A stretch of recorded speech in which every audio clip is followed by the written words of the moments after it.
Denise Roche. Mr Chairman, we seem to have this attitude that we are a benign country, that we love our kids, that we will help our kids. But actually what we are hearing with this government and with this bill is that we won't. What we're hearing with this bill is that we think our young people are worth less than others.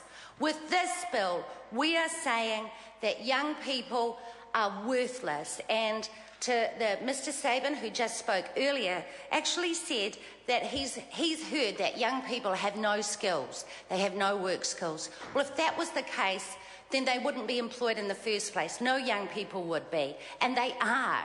They certainly are. We are not investing in our young people. In this sort of circumstances, what we're trying to do is we're trying to give them the worst starting out work experience we possibly can.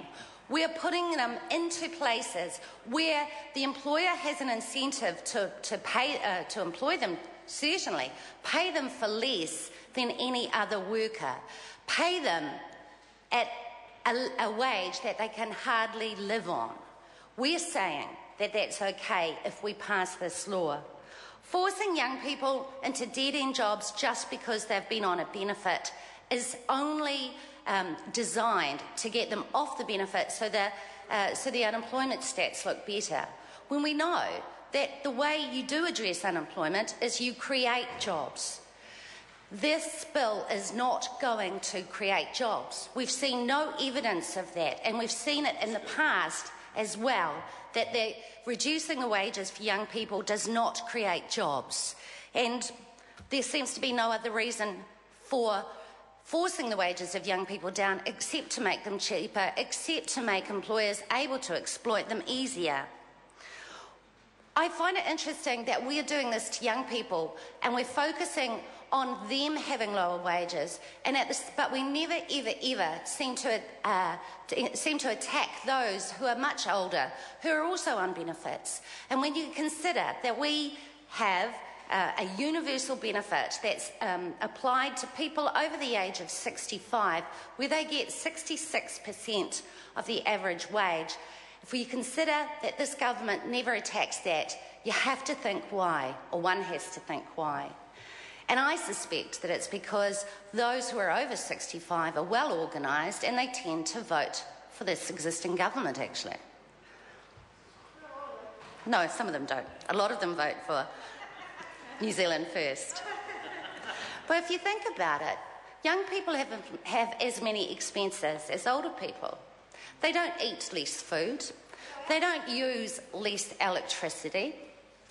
They don't wear fewer clothes.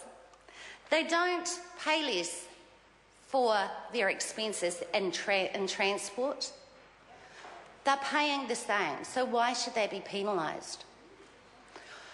16-year-olds, 17-year-olds, 18-year-olds and 19-year-olds are already able to be paid a training rate. We've already got that in the legislation. They can be paid a training rate for a total of 3 months.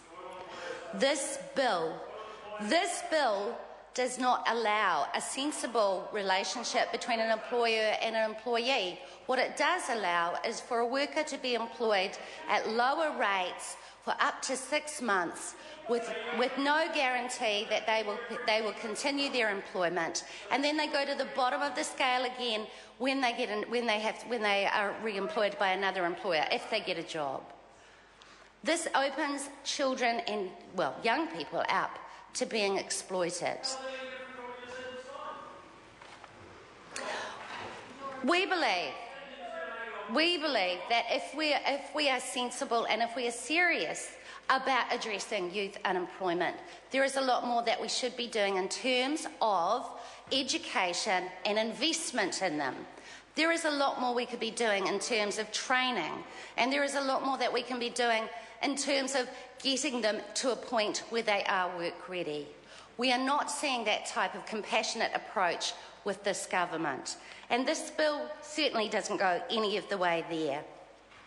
We believe that the same work should be valued the same. We've been through this discussion before with women We had decades. Chris Ockenvold. Thank you.